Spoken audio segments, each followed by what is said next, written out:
Boss ಎಲ್ಲರಿಗೂ ನಮಸ್ಕಾರ, welcome back to Sagar stories. ODI world cup ಹೊಸ ಫಾರ್ಮ್ಯಾಟ್ ಪ್ಯಾಟರ್ನ್ ಈಚೆಗಡೆ ಬಂದಿದೆ, ಅಫಿಷಿಯಲಿ ಕನ್ಫರ್ಮ್ ಆಗಿದೆ, ಗ್ರೀನ್ ಸಿಗ್ನಲ್ ಕೊಟ್ಟಿದ್ದಾರೆ. ಈ ತರನೇ ಆಗುತ್ತೆ ODI ವರ್ಲ್ಡ್ ಕಪ್ 2027 ಅಂತ ನಾನು ಹೇಳಿದ್ದೆ ನಿಮಗೆ. ರೀಸೆಂಟ್ ಆಗಿ ಮೀಟಿಂಗ್ ಆಯ್ತು ಗುರು, ಇನ್ನೇನು ಆಲ್ಮೋಸ್ಟ್ ಒಂದು ವಾರ ಆಯ್ತು ಮೀಟಿಂಗ್ ಆಗ್ಬಿಟ್ಟು ICCದು. ಸೊ ಇಲ್ಲೆಲ್ಲ ಸಿಕ್ಕಾಪಟ್ಟೆ ಚರ್ಚೆ ಆಗಿದೆ, ಏನೋ ಬಿಗ್ ಚೇಂಜಸ್ ಮಾಡಬೇಕು ಅಂತ ಅನ್ಕೊಂಡಿದ್ರಂತೆ. ODI world cup, T20 world cup and world test championship ಎಲ್ಲದರಲ್ಲೂ ಕೂಡ ಚೇಂಜಸ್ ಮಾಡಬೇಕು ಅನ್ಕೊಂಡಿದ್ರಂತೆ ಅಂತ ವಿಡಿಯೋ ಮಾಡಿದ್ದೆ. ನೋಡಿಲ್ವೋ ನನಗೆ ಗೊತ್ತಿಲ್ಲ.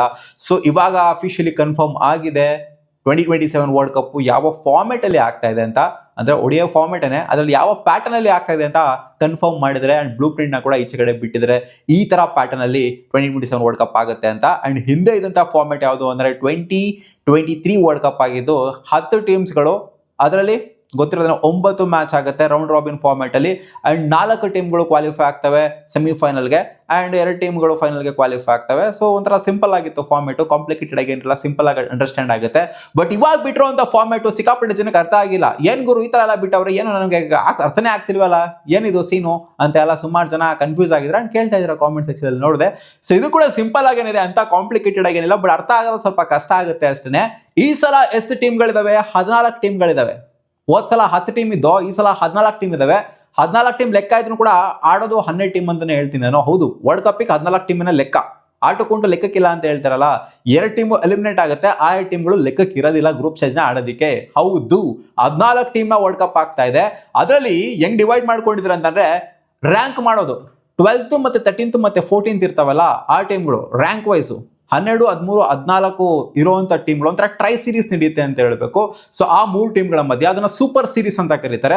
12, 13, 14ನೇ ಪೊಸಿಷನ್ ಇರುವಂತ ಟೀಮ್ಗಳು, ಅದರಲ್ಲಿ ಒಂದು ಟೀಮ್ ನ ಸೆಲೆಕ್ಟ್ ಮಾಡ್ತಾರೆ. 12, 13, 14ರಲ್ಲಿ ಒಂದು ಟೀಮ್ ನ ಸೆಲೆಕ್ಟ್ ಮಾಡ್ತಾರೆ ಅಂತಂದ್ರೆ ಅವ್ರು ಮ್ಯಾಚ್ ಆಗ್ಬಿಟ್ಟು ಸೆಲೆಕ್ಟ್ ಆಗ್ತಾರೆ. ಯಾರು ಗೆಲ್ತಾರೋ ಆ ಒಂದು ಟ್ರೈ ಸೀರೀಸ್ ಅಲ್ಲಿ ಅವರು ಸೆಲೆಕ್ಟ್ ಆಗ್ತಾರೆ 12ನೇ ಪೊಸಿಷನ್ಗೆ. ಸೊ ಓವರ್ ಆಲ್ ಆಗಿ ಗ್ರೂಪ್ ಸ್ಟೇಜ್ ಅಂತ ಬಂದಾಗ ಆಡೋದು 12 ಟೀಮು ಮಾತ್ರ. 14 ಟೀಮ್ ಇರ್ಬೋದು, ಅಲ್ಲಿ ಫಿಲ್ಟರ್ ಆಗ್ಬಿಟ್ಟು 2 ಟೀಮು, ಇಲ್ಲಿ 14 ಟೀಮು 12 ಟೀಮ್ ಆಗುತ್ತೆ. ಅದರಲ್ಲಿ 2 ಗ್ರೂಪ್ ಆಗಿ ಡಿವೈಡ್ ಮಾಡ್ತಾರೆ. 12 ಟೀಮ್ ನ 2 ಗ್ರೂಪ್, 6 ಟೀಮ್ ನ ಒಂದೊಂದು ಗ್ರೂಪ್ ಆಗಿ ಡಿವೈಡ್ ಮಾಡ್ತಾರೆ, group A and group B ಆಗಿ. ಸೊ 6 ಟೀಮ್ಗೂ ಕೂಡ ಎಲ್ಲಾ ಟೀಮ್ಗಳಿಗೂ ಕೂಡ ಆ ಸ್ಟೇಜ್ ಅಲ್ಲಿ 5 ಮ್ಯಾಚ್ ಇರುತ್ತೆ. ಸೊ ಆ 5 ಮ್ಯಾಚ್ ನ ಆಡಾದ ನಂತರ 6 ಟೀಮ್ ಇರುವಂತ ಗ್ರೂಪ್ ಅಲ್ಲಿ ಟಾಪ್ 3 ಟೀಮ್ಸ್ ಈಸಿಯಾಗಿ ಕ್ವಾಲಿಫೈ ಆಗ್ತಾರೆ. 3 ಟೀಮು ಈಸಿಯಾಗಿ ಕ್ವಾಲಿಫೈ ಆಗ್ತಾರೆ ನೆಕ್ಸ್ಟ್ ಸ್ಟೇಜ್ಗೆ, ಸೂಪರ್ 7 ಸ್ಟೇಜ್ಗೆ. ಗುರು ಇದೇ ಅರ್ಥ ಆಗ್ತಾ ಇಲ್ಲ ನಮಗೆ. 6 ಟೀಮ್ಸು ಅಂದ್ರೆ 3 ಟೀಮ್ಸ್ ಕ್ವಾಲಿಫೈ ಆಯ್ತು ಅಂದ್ರೆ 6 ಟೀಮ್ ಕ್ವಾಲಿಫೈ ಆಗ್ಬೇಕಲ್ವಾ. ಅಲ್ಲಿ 7 ಟೀಮ್ ಹೆಂಗಂತ ಬಂತು, ಸೂಪರ್ 7 ಅಂತ ಹೆಂಗ್ ಬಂತು ಇಲ್ಲಿ ಅಂತ ನೋಡ್ತು ಅಂತಂದ್ರೆ ಇಲ್ಲೇ ಸ್ವಲ್ಪ ಕನ್ಫ್ಯೂಸ್ ಆಗಿರೋದು ಜನ.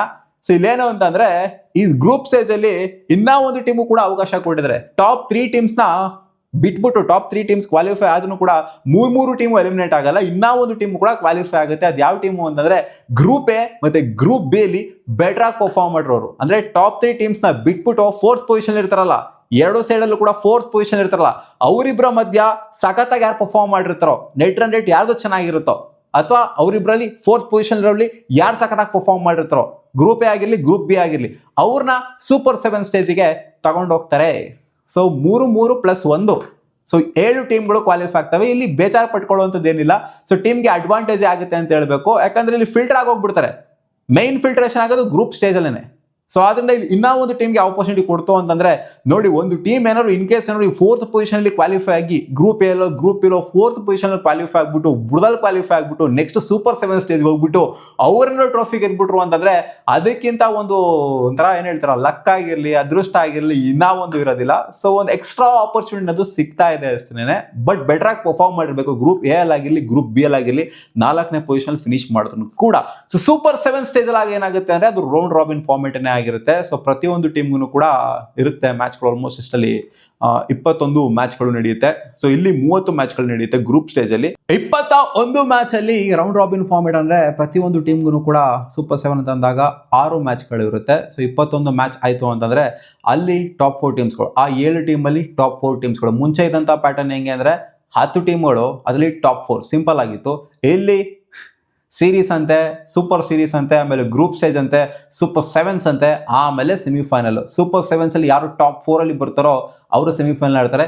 ಇಲ್ಲಿ 3 ಟೀಮು ಎಲಿಮಿನೇಟ್ ಆಗ್ತವೆ. ಅಂದ್ರೆ ಒಂದೇ ಸಲ ಎಲ್ಲರೂ ಎಲಿಮಿನೇಟ್ ಆಗೋದಕ್ಕಿಂತ ಒಂಥರ ಸ್ಟೆಪ್ ಬೈ ಸ್ಟೆಪ್ ಎಲಿಮಿನೇಷನ್ ಇಲ್ಲಿ ತಗೊಂಡ್ಬಂದಿದ್ದಾರೆ ಅಷ್ಟೇ. ಯಾಕೆಂತಂದ್ರೆ ನೋಡಿ, ಲಾಸ್ಟ್ ಪ್ಯಾಟರ್ನ್ ಇದ್ದಿದ್ದು ಒಂದೇ ಸಲ 4 ಟೀಮ್ ಅಂತ ಅಂದಾಗ ಕ್ವಾಲಿಫೈ ಆಗೋದು ಅಲ್ಲಿ 6 ಟೀಮ್ಗಳು ಒಂದೇ ಸಲ ಎಲಿಮಿನೇಟ್ ಆಗ್ಬಿಡ್ತಿತ್ತು. ಸೊ ಇಲ್ಲಿ ನೋಡಿ ಸೂಪರ್ ಸೀರೀಸ್ ಅಂತ ತಗೊಂಡ್ರೆ 14 ಟೀಮಲ್ಲಿ ಇಲ್ಲಿ 2 ಟೀಮು ಎಲಿಮಿನೇಟ್ ಆಗ್ತವೆ. ಆಮೇಲೆ ಗ್ರೂಪ್ ಸ್ಟೇಜ್ ಅಂತ ಬಂದಾಗ ಇಲ್ಲಿ 3+2 5 ಟೀಮ್ಗಳು ಎಲಿಮಿನೇಟ್ ಆಗ್ತವೆ. ಆಮೇಲೆ ಇಲ್ಲಿ ಸೂಪರ್ ಸೆವೆನ್ಸ್ ಅಂತ ಬಂದಾಗ ಇಲ್ಲಿ 3 ಟೀಮ್ಗಳು ಎಲಿಮಿನೇಟ್ ಆಗ್ತವೆ. ಸೆಮಿಫೈನಲ್ಸ್ 4 ಟೀಮ್ ಮಾಡ್ತವೆ ಅಂಡ್ ಗೊತ್ತಿರೋದನ್ನೇ ಏನು ಸೆಮಿಫೈನಲ್ ಫೈನಲ್ ಏನು ಹೇಳಬೇಕಾಗಿಲ್ಲ. ಸೊ ಇದು ಸಿಂಪಲ್ ಆಗಿದೆ ಫಾರ್ಮೆಟು. ಬಟ್ ಅದೇ ಸ್ಟೆಪ್ ಬೈ ಸ್ಟೆಪ್ ಎಲಿಮಿನೇಷನ್ ತಗೊಂಡ್ಬಂದಿದ್ರೆ ಅಷ್ಟೇ. ಒಂದು ಸ್ವಲ್ಪ ಅಡ್ವಾಂಟೇಜ್ ಆಗಿರೋದಿಲ್ಲ ಅಂತ ಅಂದ್ರೆ ಅದೇ 4ನೇ ಪೊಸಿಷನ್ ಅಲ್ಲಿ ಫಿನಿಶ್ ಮಾಡಿರತ್ತಲ್ಲ ಅಂತ ಟೀಮ್ಗಳಿಗೆ ಅಡ್ವಾಂಟೇಜ್ ಆಗಿದೆ ಅಂತ ಹೇಳ್ತೀನಿ ಅಷ್ಟೇ ಆ ಗ್ರೂಪ್ ಸ್ಟೇಜ್ ಅಲ್ಲಿ. ಯಾಕಂದ್ರೆ ಗ್ರೂಪ್ ಸ್ಟೇಜ್ ಮೇಯ್ನು. ಇಲ್ಲಿ ಸೂಪರ್ ಸೆವೆನ್ಸ್ ಮೇನ್ ಅಂತ ಹೇಳೋದಕ್ಕೆ ಆಗಲ್ಲ ಅಂತಂದ್ರೂ ಕೂಡ ಗ್ರೂಪ್ ಸ್ಟೇಜ್ ಏನಿದೆ ಇದು ಸಿಕ್ಕಾಪಟ್ಟೆ ಮೇನ್. ಯಾಕಂದ್ರೆ ಸೂಪರ್ ಸೆವೆನ್ಗೆ ಕ್ವಾಲಿಫೈ ಆಗಿದೆ ಒಂಥರ ಹೆಚ್ಚು ಕೆಲವೊಂದು ಟೀಮ್ಗಳು, ಅದಕ್ಕೋಸ್ಕರ ಗ್ರೂಪ್ ಸ್ಟೇಜ್ ಸಿಕ್ಕಾಪಟ್ಟೆ ಮೇನ್. ಸೊ ಅರ್ಥ ಆಯ್ತು ಅಂತ ಅನ್ಕೊಂಡಿದ್ದೀನಿ. ಸಿಂಪಲ್ ಆಗೇನೆ ಇದೆ ಫಾರ್ಮೆಟ್, ಅಂತ ಕಾಂಪ್ಲಿಕೇಟೆಡ್ ಆಗಿಲ್ಲ. ಅದೇ ಸ್ವಲ್ಪ ಡಿಫ್ರೆಂಟ್ ಆಗಿ ತಗೊಂಡ್ಬಂದಿದಾರಲ್ಲ ಅದು ಸ್ವಲ್ಪ ಕನ್ಫ್ಯೂಸ್ ಆಗಿದೆ ಅಷ್ಟೇ ಜನಗಳಿಗೆ. ನೆಟ್ ರನ್ ರೇಟ್ ಅನ್ನೋದು ಮ್ಯಾಟರ್ ಆಗುತ್ತೆ, ಜೊತೆಗೆ 4ನೇ ಪೊಸಿಷನ್ ಅಲ್ಲಿ ಯಾರು ಮಸ್ತಾಗಿ ಫಿನಿಶ್ ಮಾಡಿದ್ರೆ ಅನ್ನೋದು ಮ್ಯಾಟರ್ ಆಗುತ್ತೆ ಸೂಪರ್ ಸೆವೆನ್ಸ್ಗೆ ಹೋಗ್ಬೇಕು ಅಂತ ಅಂದ್ರೆ. ಮತ್ತೆ ಸಿಗುವ ಮುಂದಿನ ವಿಡಿಯೋಲಿ ಗಾಯ್ಸ್ ನಿಮ್ಗೆ ಏನಿಸ್ತು ಈ ಒಂದು ಫಾರ್ಮೆಟು ಕಾಮೆಂಟ್ ಸೆಕ್ಷನ್ ಅಲ್ಲಿ ಹಾಕಿ. ನನಗೇನೋ ಚೆನ್ನಾಗಿದೆ ಅಂತ ಅನಿಸ್ತು ಗುರು, ಒಂಥರ ವಿಚಿತ್ರವಾಗಿದೆ, ಅದು ಚೆನ್ನಾಗಿದೆ.